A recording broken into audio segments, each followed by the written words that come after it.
Assalamualaikum warahmatullahi wabarakatuh.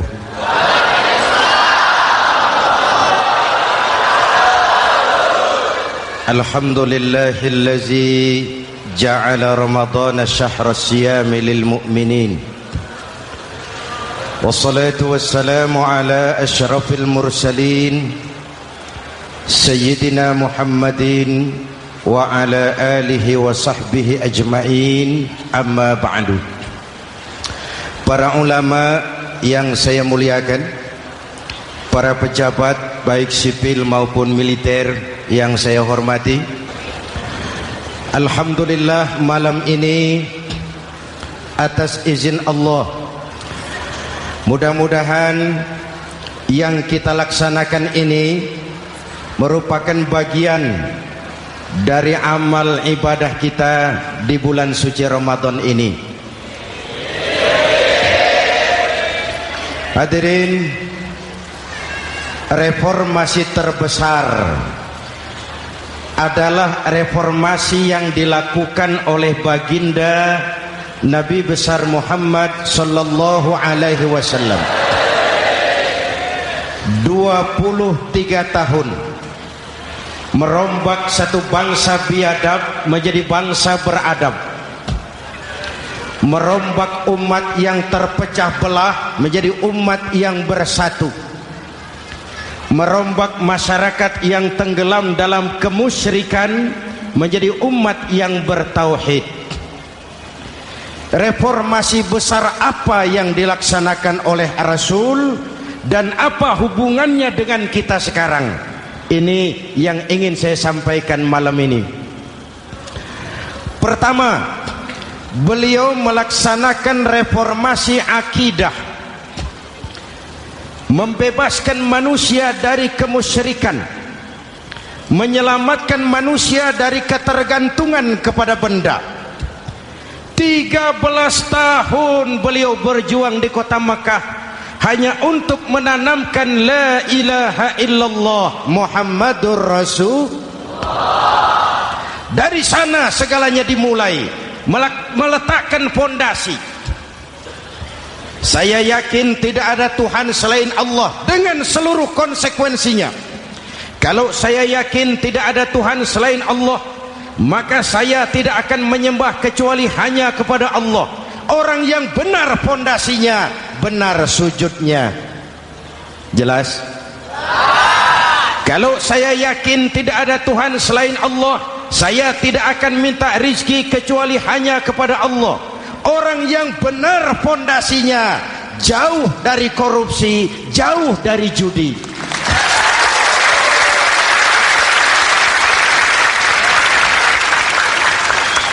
Kalau saya yakin tidak ada Tuhan selain Allah, saya tidak akan menggantungkan hidup kecuali hanya kepada Allah.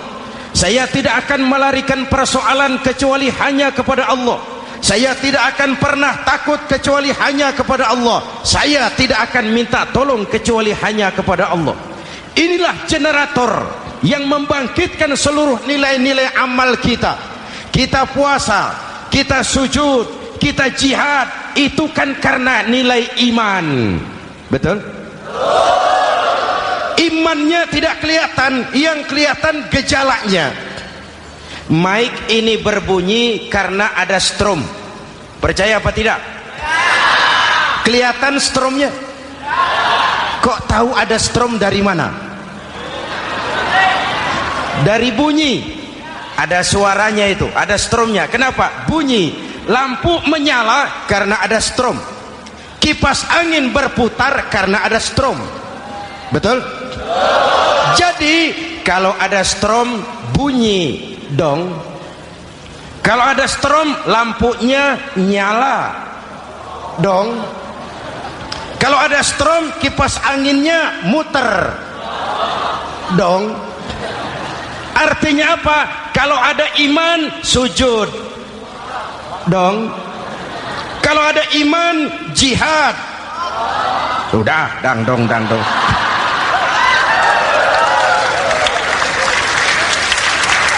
Seluruh amaliyah kita hanya refleksi dari nilai-nilai keimanan. Maka dimulai dengan fondasi. Kalau fondasi kuat, apapun yang mau dibangun aman. Kalau fondasi rapuh, apa yang mau dibangun di atas fondasi yang rapuh. Karena itu, dengan tabligh akbar ini, pesan pertama saya, mari jaga nilai-nilai iman kita. Kita masih bergelut dengan zaman susah. Judi kembali merebak, narkoba meracuni remaja dan pemuda-pemudi kita, padahal dua-duanya sumber segala macam kemaksiatan. Judi mendidik orang jadi malas, dan sejarah belum pernah mencatat ada orang jadi kaya karena judi. Yang bangkrut, yang kere, yang melarat banyak.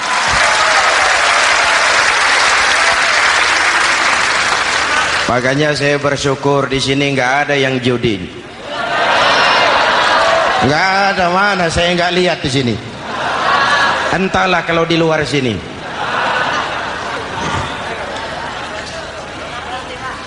Judi itu penyakit. Kalahnya bikin penasaran, menangnya bikin ketagihan. Itulah penyakitnya. Makanya lebih baik makan singkong betulan daripada makan roti mimpi. Ayo, makan singkong betulan, makan roti mimpi, lebih baik mana? Lebih baik makan roti betulan, Mas. Maksud saya, uang 4-5 ribu rupiah itu daripada belikan togel, daripada dibelikan pakong, daripada dibelikan macam-macam undian judi, lebih baik dibelikan beras, makan sama-sama. Hadirin yang saya hormati, karena iman kita hidup, untuk iman kita berjuang, dalam iman kita ingin kembali menghadap Allah Subhanahu. Dahulu pun orang-orang tua kita berjuang memerdekakan negeri tercinta ini. Apa faktor penggerak utamanya? Iman. Imanlah yang mengajarkan orang-orang tua kita, hubbul watan minal iman. Cinta tanah air bagian daripada iman. Lah, tanah air kita kan bukan Aljazair. Tanah air kita bukan Palestina. Tanah air kita bukan Mesir. Tanah air kita mencintai Indonesia bagian daripada iman. Yang datang menjajah kebetulan kafir. Nah ini, bertemulah cinta tanah air dengan semangat jihad yang diajarkan agama. Lalu bangkitlah para ulama, bangkitlah para kiai, bangkitlah para santri, berjuang memerdekakan negara tercinta ini. Saya tanya lagi, orang-orang tua kita dahulu berjuang melawan penjajah, senjatanya apa? Bambu runcing. Jenderal mana mau taruhan bambu runcing merdeka melawan tank? Bambu runcing merdeka melawan meriam. Bambu runcing merdeka melawan tentara-tentara profesional yang terlatih dengan baik. Menurut logika tidak mungkin. Menurut kebiasaan tidak bisa. Menurut rasio impossible. Entoh nyatanya kita merdeka.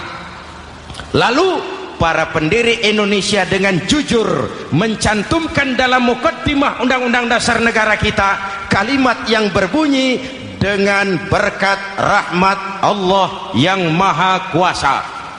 Ada tidak itu dalam pembukaan Undang-Undang Dasar? Ada apa tidak? Pokoknya biar belum pernah baca, ada gitu saja sudah, ya, biar lancar urusan. Saya yakin kalimat ini bukan lipstick, not decoration only. Kalimat ini pengakuan moral, pengakuan batin yang sangat jujur dari para pendiri Indonesia bahwa Allah campur tangan dalam proses kemerdekaan. Kalau tidak, nggak ada ceritanya bambu runcing merdeka melawan tank.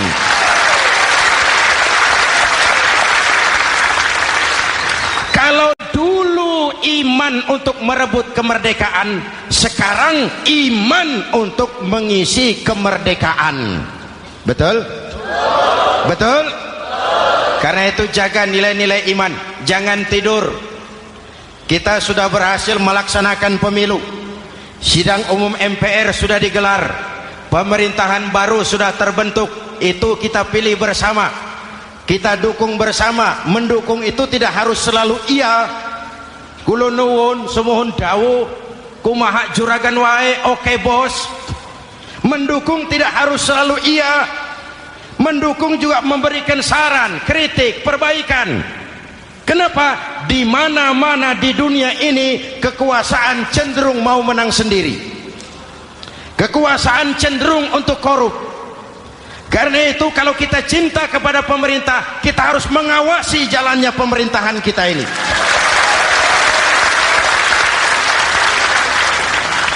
Pengalaman ketika Orde Baru berdiri, kita percaya, kita serahkan penuh, lalu kita tidur. Akhirnya kita jadi susah sendiri. Betul? Umat Islam tidak boleh jatuh dua kali di tempat yang sama. Hari ini lewat sini jatuh wajar, belum tahu barangkali.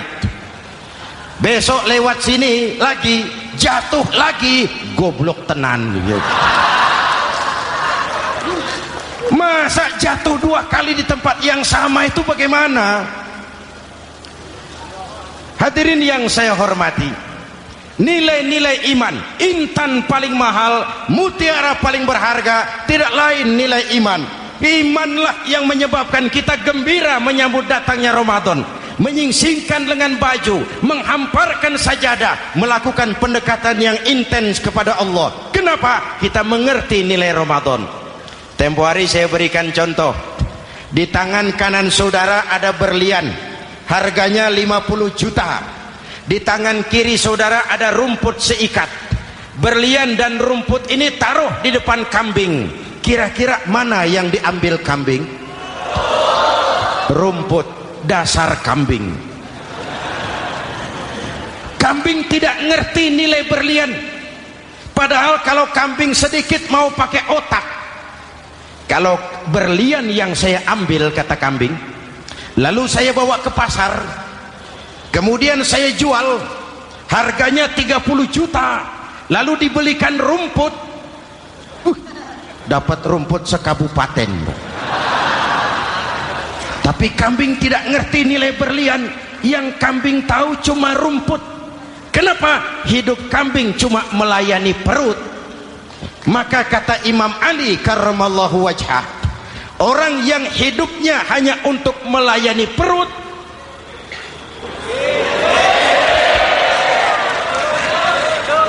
saudara yang ngomong ya, tanggung jawab. Saya kan cuma mulai, kenapa diterusin?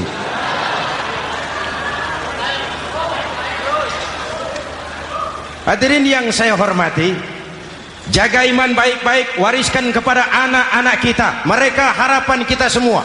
Mereka masa depan Indonesia. Akan bagaimana Republik Indonesia, bahkan akan bagaimana Islam di Republik Indonesia 20, 30, 40 tahun yang akan datang. Anak-anak kitalah jawabannya.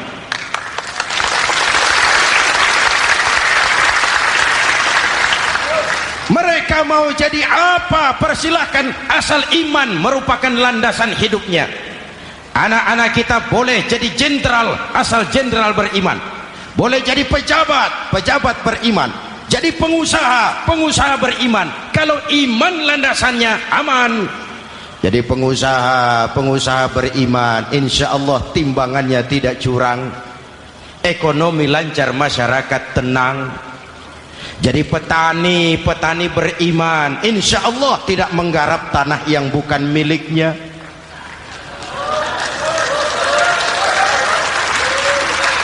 Jadi pejabat, pejabat beriman, insya Allah korupsinya sedikit.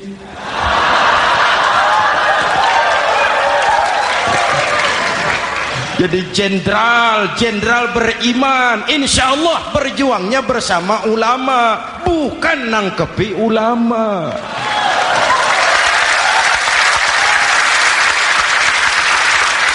Jadi teknokrat beriman, jadi pengusaha beriman, jadi seniman beriman, jadi maling.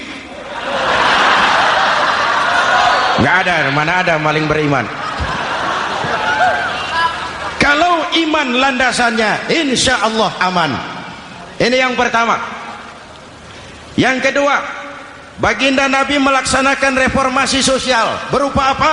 Membebaskan manusia dari ras diskriminasi, mengikat manusia dengan tali akidah. Diciptakan kita dari laki-laki dan perempuan, dijadikan kita bersuku-suku dan berbangsa-bangsa. Bahkan Quran memulai dengan kalimat syu'ub, wa ja'alnakum syu'uban wa qabaila. Kami jadikan kamu berbangsa-bangsa dan bersuku-suku agar kamu saling mengenal satu dengan yang lain. Saya ingin mengulangi imbauan saya, mari kita tingkatkan kerukunan. 3 macam kerukunan. Pertama, rukun antar umat seagama. Sesama muslim harus rukun. Ya Pak? Ya Bu?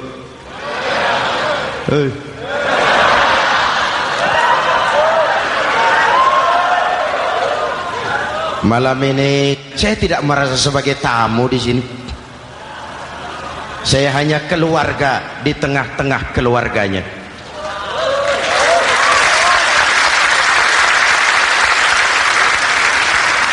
Di sepanjang Jawa kah saya, ke Sumatera kah saya, ke Kalimantan saya, ke Sulawesi saya, ke Irian Jaya saya, kemana saja saya pergi, di mana saja saya berada, saya hanya keluarga di tengah keluarganya.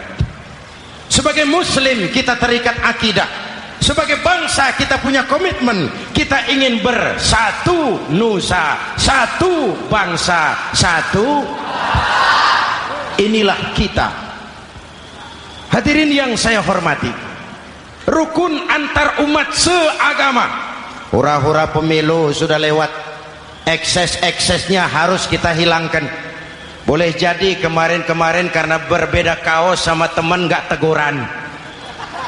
Yang sudah, yang penting sekarang ke depan. Sudah capek kita rakyat diobok-obok.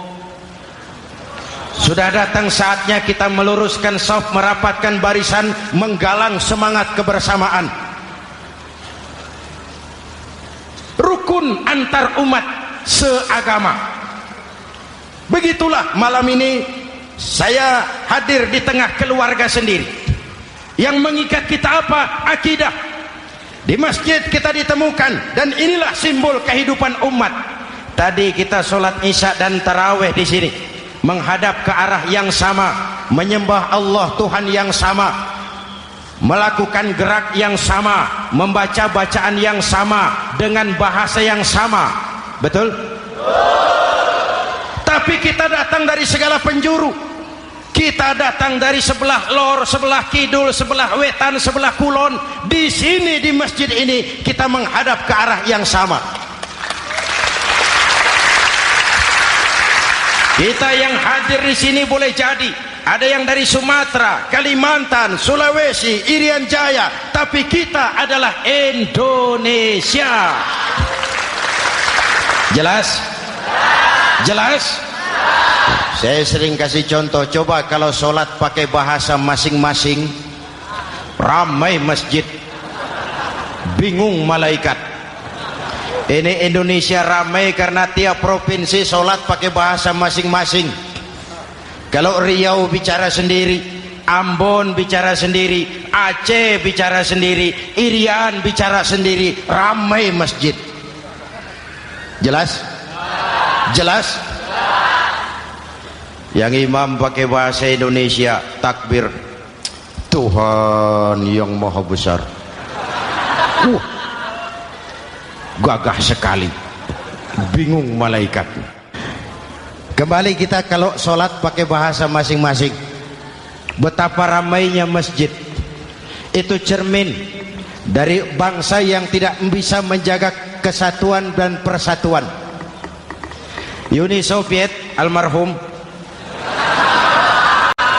al-mal'un, itu negara adidaya, negara adik kuasa, bersama-sama dengan Amerika menjadi polisi dunia, tetapi kemudian dihantam oleh glasnost yang kebablasan. Gorbachev terpental, Soviet pecah jadi negara kecil berkeping-keping. Mimpi mengembalikan Soviet seperti dulu. Begitulah kalau kita biarkan benih-benih disintegrasi ini terus berkembang, tidak ada lem perekat, maka kita akan pecah berkeping-keping dan kita akan jadi satu bangsa yang kecil. Oleh karena itu, yang pertama, jaga kerukunan antar umat seagama. Berbeda pendapat boleh, berpecah belah jangan. Berbeda partai oke, tapi berbeda dalam wawasan bernegara jangan. Jujur saja, saya kemarin musim pemilu itu sudah agak pesimis melihat. Batin saya menjerit, ya Allah, kenapa umat jadi begini? Kenapa umat harus terkotak-kotak? Terlalu banyak partai-partai Islam waktu itu, 20 lebih. Begitu sidang umum MPR berjalan, saya mulai melihat titik optimisme. Ada yang mengkristal, di mana orang tidak lagi melihat partainya, tetapi melihat nilai-nilai imannya. Itulah yang memang utama buat kita.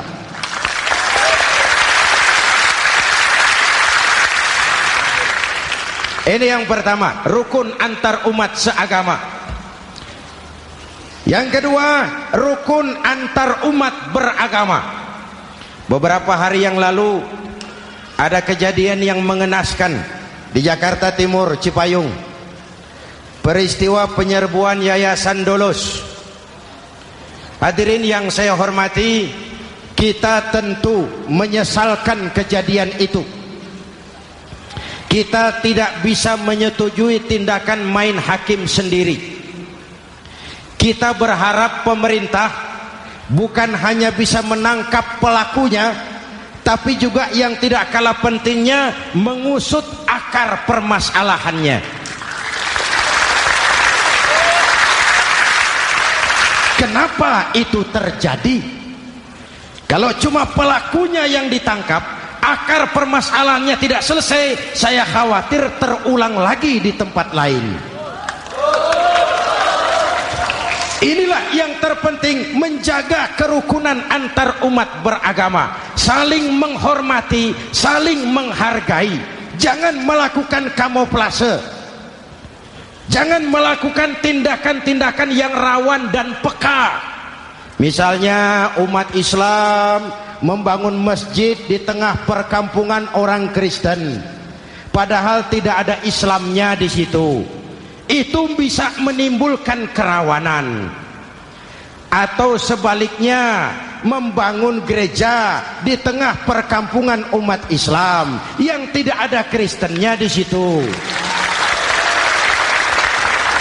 Atau sebaliknya, mereknya kegiatan sosial, mereknya kegiatan kemanusiaan, tapi isinya penyebaran agama kepada orang yang sudah beragama.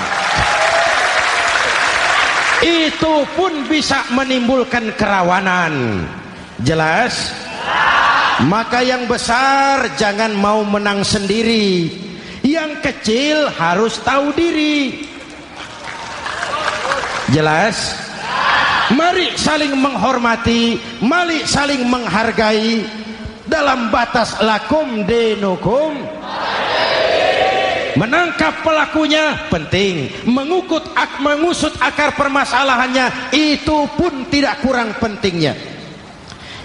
Hadirin yang saya hormati, Islam agama toleran, baik dari prinsip ajarannya maupun dari sikap umatnya.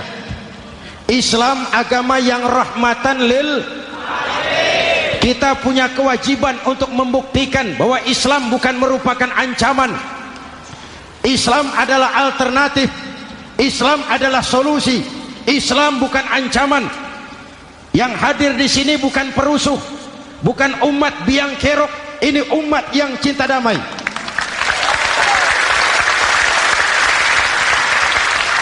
Ini umat yang tidak pernah mencari-cari musuh, tapi juga tidak akan pernah lari kalau bertemu musuh. Mari kita jaga kerukunan antar umat beragama. Jangan sampai peristiwa Dolos terulang lagi di tempat-tempat lain. Saling menghargai, saling menghormati. Jangan main hakim sendiri, tapi juga jangan mau menang sendiri. Hadirin yang saya hormati, dengan menjaga kerukunan antar umat beragama, akar keutuhan kita sebagai bangsa semakin terpelihara. Lalu yang ketiga, rukun antar umat beragama dengan pemerintah.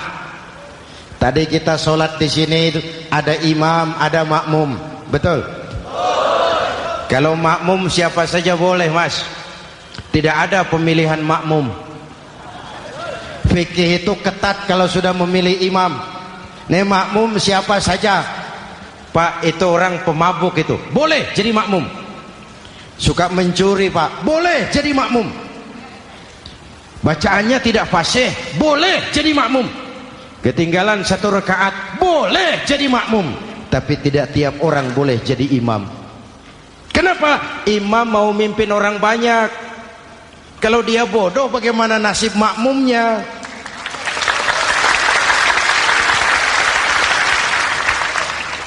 Ada karikatur di Medan, pernah kejadian anak kecil disuruh sholat sama ibunya.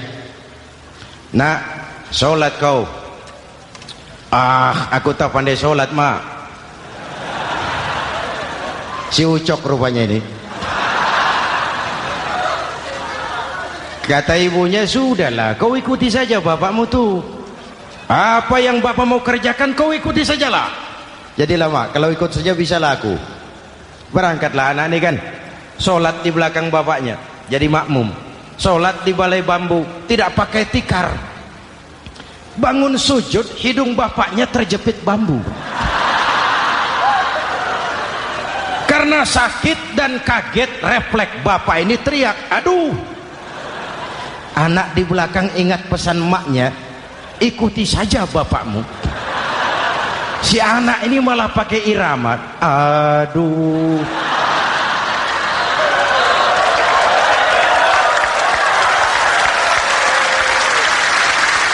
Lah, ada yang lebih gendeng lagi. Mendengar anaknya mengaduh, bapaknya menoleh ke belakang. Kata bapaknya, kau kejepit juga, Cok, katanya. Sholat jadi ngobrol. Kalau makmum dan imam sama bodohnya, rusak sholat ini.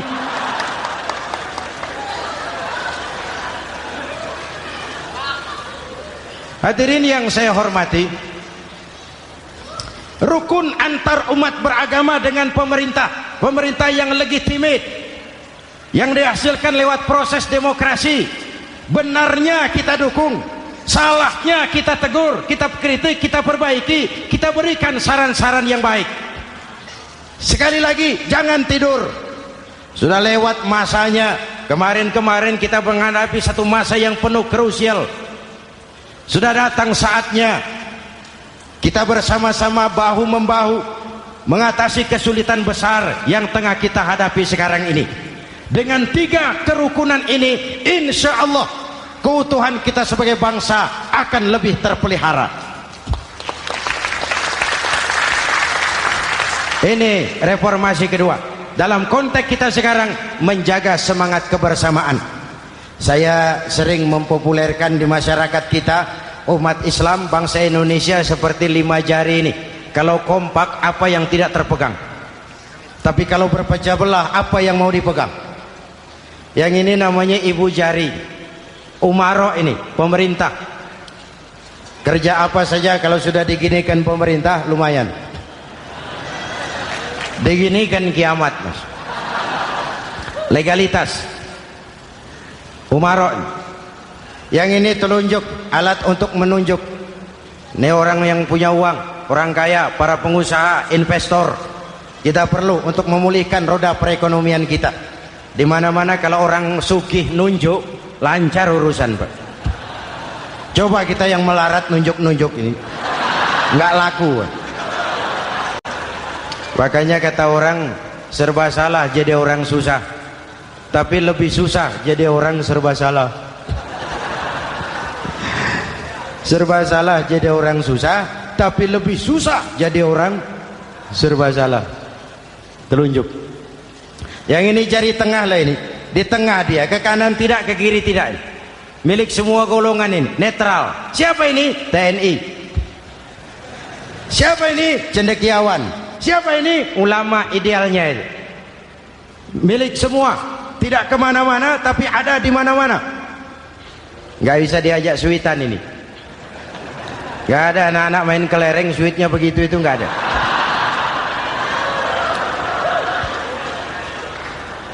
Ini jari manis, remaja, pemuda, masa muda, masa yang paling manis.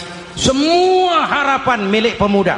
Belum pernah saya dengar ada orang pidato para kakek-kakek harapan bangsa, belum pernah. Mesti kalau sudah harapan umat, pemuda, harapan negara, pemuda, harapan agama, pemuda, harapan bangsa, pemuda, harapan pemudi. Jari manis. Yang ini kelingking, jari paling kecil ini. Ini kaum wanita ini. Perempuan kecil tapi mantap. Masya Allah. Ini ibu jari ini besar ini. Sweet ketemu kelingking, kalah ibu jari ini. Di mana-mana kekuasaan sering kalah sama perempuan. Siapa yang mendorong-dorong Nabi Adam memetik pohon buah khuldi? Kelingking. Kelingking. Kelingking.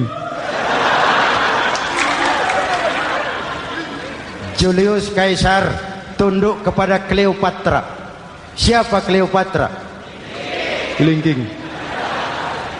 Napoleon, singa daratan Eropa, the lion of Europe, luas kekuasaannya, hebat tentaranya, bertekuk lutut di bawah kaki Margaret Josephine. Kelingking. Hadirin yang saya hormati, kalau 5 pilar ini bersatu, ringan sama dijinjing, berat sama dipikul, kita akan jadi satu bangsa yang kuat. Jelas? Jelas?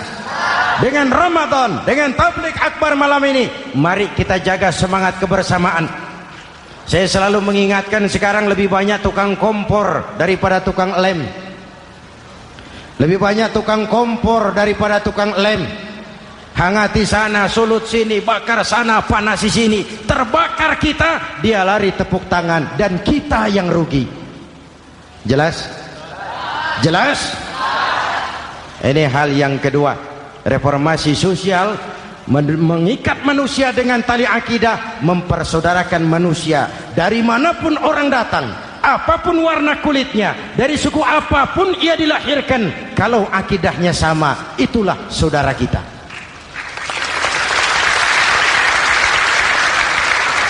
Kembangkan terus kerukunan antar umat seagama, antar umat beragama, dan antar umat beragama dengan pemerintah. Muslim bagaikan satu tubuh. Jikalau yang satu sakit, yang lain ikut merasakan sakit. Muslim bagaikan sebuah bangunan, yang satu sama lain harus saling memperkuat. Ada yang jadi tiang, tentu. Ada yang jadi pintu, memang. Ada yang jadi genteng, iya. Tapi satu sama lain harus saling memperkuat. Tidak bisa genteng ngomong sama tiang. Kata genteng, saudara tiang, kamu sih enak. Saya setengah mati, kata genteng.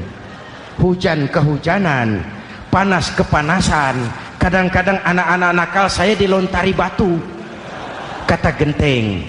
Yang jadi tiang ngomong lagi, kata tiang, saudara genteng, jangan sembarangan kalau ngomong. Kamu kira kamu bisa nongkrong di atas? Itu gara-gara siapa, genteng? Aku yang topang dari bawah, kata tiang. Kamu jadi anggota DPR, jadi anggota MPR, jadi pejabat, kami rakyat yang angkat.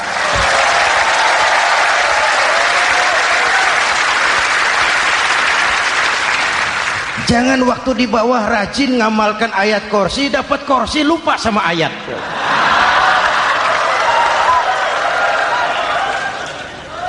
Mari ringan sama kita jinjing, berat sama kita pikul, duduk ya kita sama rendah, berdiri kita sama tegak. Tidak ada warga negara kelas 1 di Republik ini. Ini reformasi kedua. Yang ketiga, reformasi menegakkan keadilan, menyelamatkan manusia dari kezaliman. Sebelum Islam datang, sebelum Rasul datang, manusia dibedakan oleh hartanya, manusia dibedakan oleh warna kulitnya, manusia dibedakan oleh keturunannya. Beliau dengan tegas mengajarkan, innallaha la yanzuru ila suwarikum wala ila amwalikum walakin yanzuru ila qulubikum wa a'malikum. Allah tidak melihat potonganmu, Allah tidak melihat hartamu. Yang Allah lihat itu hatimu dan amal perbuatan.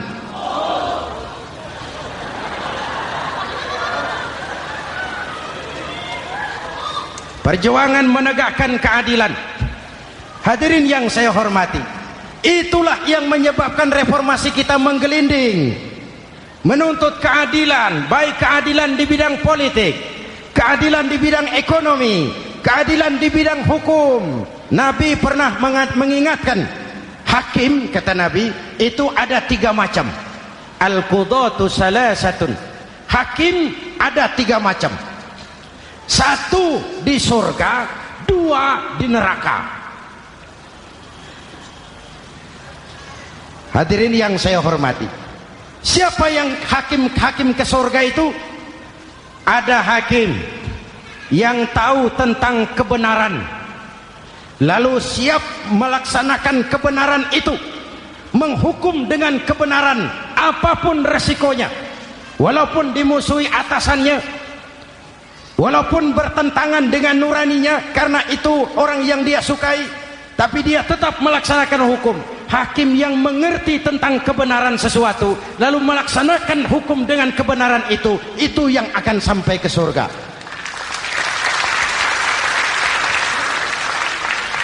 Yang kedua, ada hakim tahu tentang kebenaran tapi tidak mampu melaksanakan hukum dengan kebenaran itu.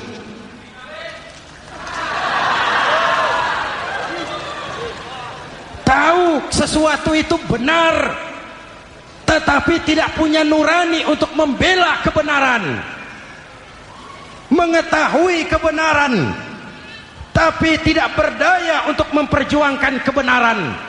Akhirnya hukum dikebiri, yang salah jadi benar, yang benar jadi salah. Itulah realita yang kita rasakan selama ini.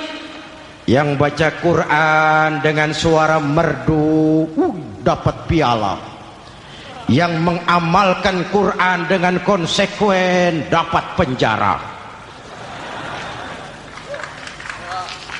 yang berteriak-teriak menegakkan keadilan dianggap aneh, yang korupsi habis-habisan hidup terhormat.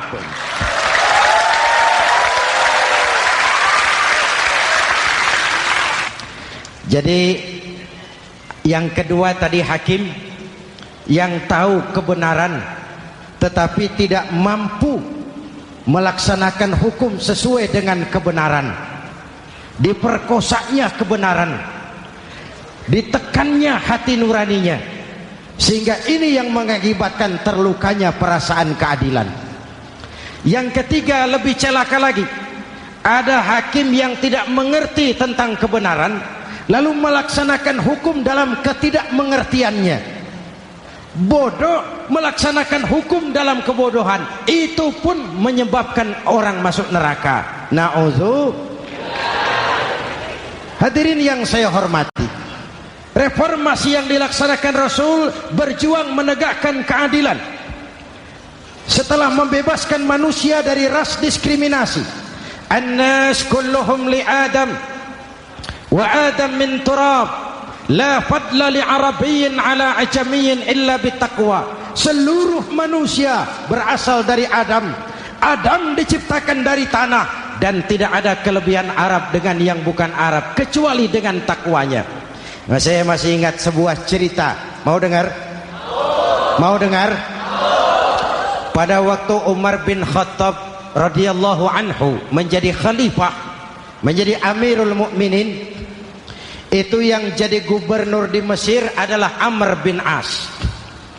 Satu saat Amr bin As ingin mendirikan masjid, tapi tanah lokasi masjid itu milik orang Yahudi. Ada gubuk di situ. Dipanggil Yahudi ini oleh Amr bin As. Saudara Yahudi, iya. Itu rumahmu ya? Iya. Sudah tahu belum? Belum. Ya memang saya belum kasih tahu. Begini, kamu bangun sembarangan saja. Rumahmu kena jalur hijau itu. Lalu saya mau bangun masjid di situ. Ya tapi ada rumah saya, Pak. Sudahlah, rumahmu saya bayar, saya beli. Enggak mau, Pak. Rumah saya cuma itu-itunya. Saya bayar 2 kali lipat. Enggak mau, Pak. Enggak mau. Sudahlah, saya ganti rugi. Ya, enggak mau, Pak. Namanya juga ganti rugi, Pak. Biar digantikan tetap rugi. Mangkel Amr bin As ini wong cilik kok bertingkah amat. Si amat aja enggak bertingkah. Panggil kamtib. Hei, gusur. Ditarik rumah Yahudi ini, ambrol, menitiskan air mata si Yahudi di sudut kehidupan. Begini wong cilik ini sudah jatuh tertimpa tangga. Rumah cuma sak gubuk-gubuknya diderek oleh petugas. Pikir-pikir Amr bin As kan cuma gubernur, di atasnya kan masih ada khalifah Umar bin Khattab. Saya mau lapor ke pusat. Berangkat Yahudi ini dari Mesir menuju Madinah. Berhari-hari berjalan, sambil jalan sambil berpikir, ini nanti kalau saya laporan kepada khalifah, apa pengaduan saya diterima? Wong saya rakyat kecil, lagian Yahudi, sementara yang menggusur saya ini gubernurnya sendiri. Terus dia berjalan sampai di kota Madinah. Lewat tengah hari dia mulai cari-cari. Ada orang, ketemu orang sedang tidur di bawah pohon kurma. Selamat siang, Pak. Siang. Saya mau numpang tanya, Pak. Tanya apa? Bapak tahu Khalifah Umar bin Khattab? Tahu. Istananya di mana, Pak? Istananya di atas lumpur. Di atas lumpur? Iya. Pakaian kebesarannya apa, Pak? Sutra? Bukan. Pakaian kebesarannya malu dan takwa. Pengawalnya banyak, Pak. Banyak. Berapa peleton? Pengawalnya yatim, orang jompo, kelompok mustad'afin, orang-orang lemah, janda-janda tua.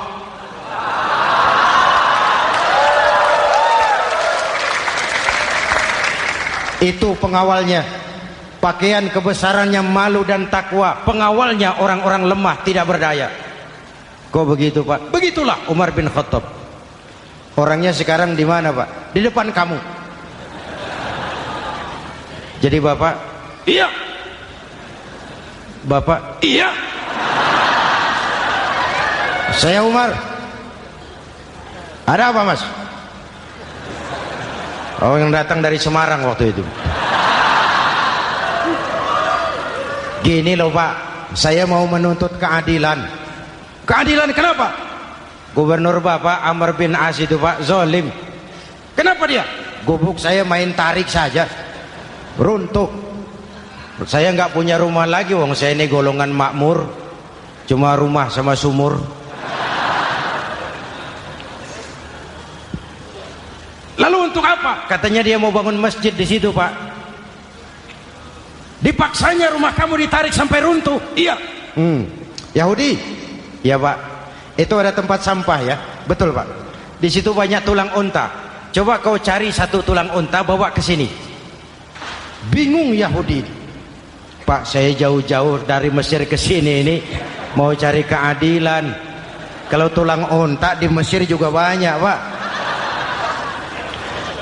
Sudahlah, kau ambil saja tulang itu. Berangkat Yahudi penuh tanda tanya, ambil sebuah tulang unta, diberikan kepada Khalifah Umar bin Khattab. Tulang ini diambil, Umar hunus pedangnya, dengan ujung pedang dibuat garis lurus di atas tulang unta itu. Rak. Selesai. Yahudi, iya Pak, sekarang kau kembali ke Mesir, serahkan tulang ini kepada Umar bin Amr bin As. Makin bingung Yahudi, jauh-jauh datang kemari kira mau dapat keadilan, cuma dapat tulang. Ya sudahlah, namanya wong cilik, berangkat dia pulang ke Mesir. Berhari-hari sampai di Mesir. Pak Gubernur, ya lapor. Ada apa Yahudi? Saya dari pusat. Loh, kamu dari Madinah? Iya Pak. Ngapain sih kamu ke sana-sana? Nuntut keadilan. Kamu bertemu Khalifah? Ketemu Pak. Terus tulang.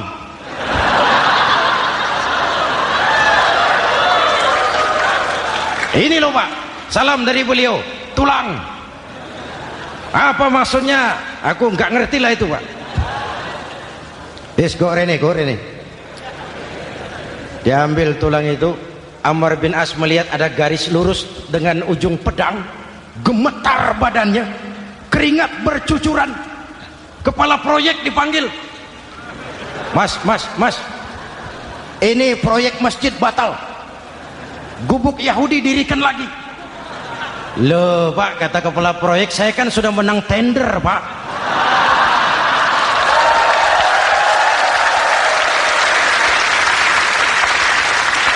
Wes, nggak ada urusan, sampean mau menang mau kalah tender, proyek batal. Itu gubuknya Yahudi dirikan lagi. Yahudi makin bingung. Ada gubernur dapat tulang gemeter. Pak Gob, ya, sebenarnya apa yang terjadi? Apa-apa. Kamu sedikit-sedikit main pusat.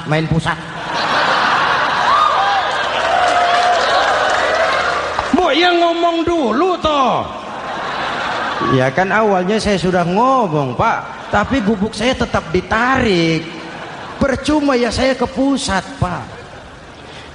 Saya dapat teguran keras dari Khalifah. Tahu kau apa artinya ini? Seolah beliau berkata, "Hei Amr bin As, jangan mentang-mentang sedang berkuasa kau bertindak seenakmu. Berlaku lurus dan adillah kamu seperti lurusnya garis di atas tulang ini."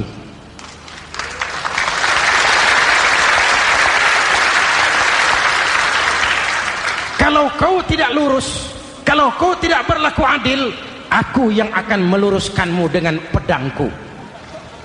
Itu bahasa simbolik. Siapa yang gak gemeter? Kamu. Pusat. Wedus. Ya ini nek coro kita. Oh Pak, kalau begitu Islam adil ya Pak? Adil. Jadi saya menang Pak? Menang kamu. Padahal saya Yahudi. Tapi menang ya? Menang. Pak, sudahlah kalau begitu Pak. Bagaimana? Itu gubuk saya ambil saja Pak. Tanah-tanahnya sak gubuk-gubuknya Bapak ambil. Silahkan kalau mau dibangun masjid. Tidak cuma sekedar itu Pak. Mulai hari ini Bapak dengarkan. Asyhadu an la ilaha illallah wa asyhadu anna Muhammadar Rasulullah.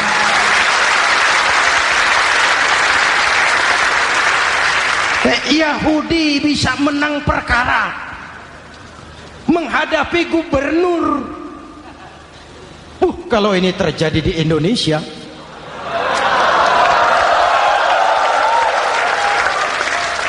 amin.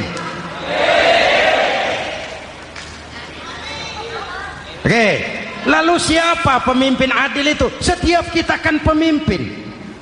Presiden, pemimpin di negaranya. Gubernur, pemimpin di provinsinya. Bupati, pemimpin di kabupatennya. Pak Camat, pemimpin kecamatannya. Pak Lurah, pemimpin di kelurahannya. suami pemimpin di rumah tangganya, anak muda pemimpin bagi dirinya, dan setiap kita akan dimintakan tanggung jawab. Anak muda pemimpin buat dirinya, nanti diminta tanggung jawab. Kakimu kau bawa jalan kemana? Tanganmu ngambil apa? Lidahmu bicara apa? Matamu menteleng, apa yang dilihat? Seluruhnya akan dimintakan pertanggungan jawab. Marilah kita jadi orang yang adil kepada diri, kepada keluarga, dan akhirnya kepada masyarakat, bangsa dan negara. Hadirin yang saya hormati, satu ayat yang sering dibaca pada akhir khutbah khatib Jumat, innallaha ya'muru bil adli wal ihsan. Allah memerintahkan kamu berlaku adil dan berbuat ihsan. Tidak sekadar adil tapi ihsan. Ihsan nilainya lebih tinggi dari adil. Contoh, nak, tolong taruh telur itu di pinggir meja. Anak yang adil apa adanya, ditaruh telur di pinggir meja. Anak yang ihsan lain. Lah iya, perintahnya sih di pinggir meja, tapi kalau pas di pinggir meja kan jatuh ke bawah, ke tengah sedikit. Ini ihsan. Oleh karena itu, mari, perjuangan menegakkan keadilan masih panjang. Jalannya tidak lurus, bertabur bunga, menanjak, menurun, banyak onak dan duri. Namun seperti yang dikatakan seorang tokoh, masih Napoleon, kalau ada 1000 orang penegak keadilan, saya satu dari yang 1000 itu. Kalau ada 100 penegak keadilan, saya juga satu dari yang 100 itu. Kalau ada 10 orang menegakkan keadilan, saya juga satu dari yang 10 itu. Kalau hanya 1 orang yang menegakkan keadilan, maka sayalah yang 1 itu. Tetap konsisten berjuang menegakkan keadilan, walaupun besok langit akan runtuh, walaupun besok akan kiamat, keadilan tetap harus ditegakkan. Ini reformasi yang ketiga, menegakkan keadilan, mengayomi masyarakat dengan hukum yang tegas. Dan Rasul menjadi contoh. Ini yang hebat. Misalnya beliau berkata, wallazi nafsi biyadihi lau anna Fatimah binti Muhammadin saraqat laqata'a Muhammadun yadaha. Demi Allah, andai kata Fatimah putri Muhammad mencuri, jangan orang lain, Muhammad sendiri yang akan memotong tangannya. Hukum berwibawa, masyarakat terlindungi. Kenapa? Nabi jadi contoh. Jelas?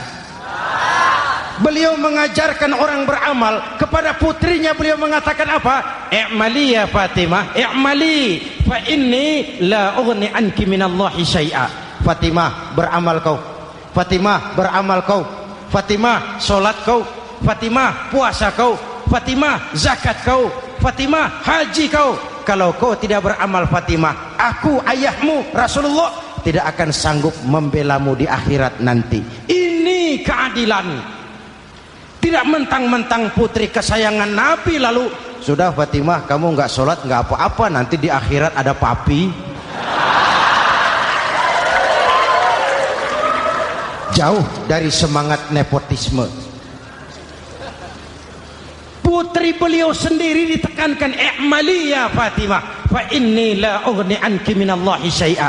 Beramal kau Fatimah, kalau kau tidak beramal, aku ayahmu tidak akan sanggup membela kamu di akhirat nanti. Inilah inti dari nilai keadilan.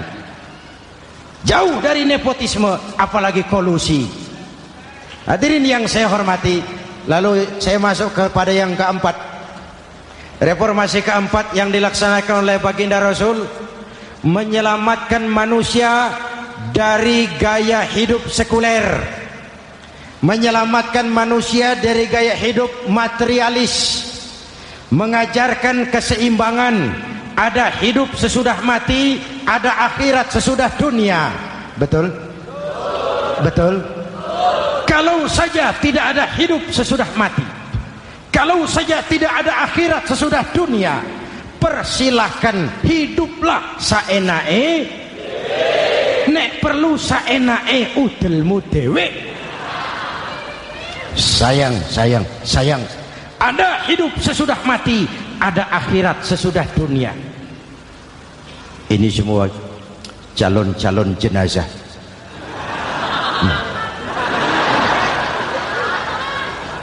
Calon lurah belum tentu jadi lurah. Calon gubernur, yang antri panjang.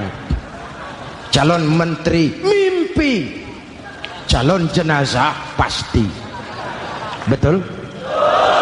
Karena ada hidup sesudah mati, ada akhirat sesudah dunia. Ini jadi rem. Saya kepengen kaya, tapi kalau menipu orang bagaimana dikubur?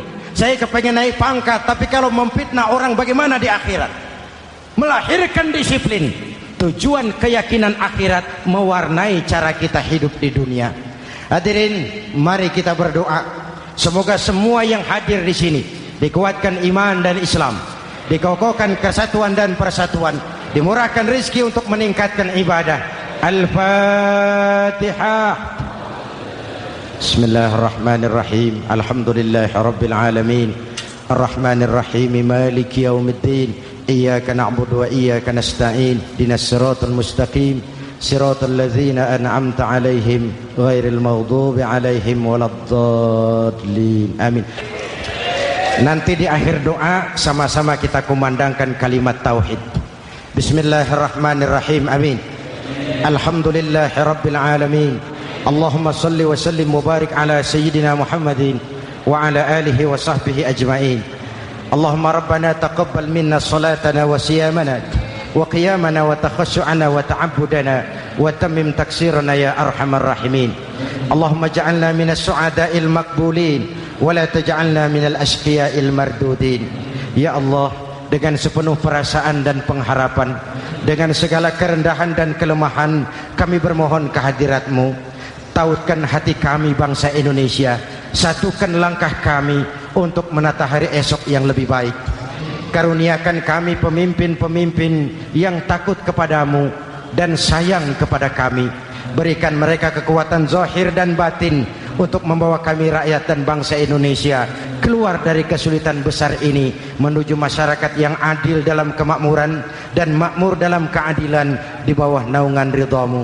Ya Allah, selamatkan kami dari perpecahan, selamatkan kami dari pertikaian, selamatkan kami dari bahaya kemunkaran dan kezaliman. Rabbana hab lana min azwajina wa dhurriyyatina qurrata a'yun waj'alna lil muttaqina imama. Afdalu ma qultuhu ana wan nabiyyuna min qabli. La ilaha illallah.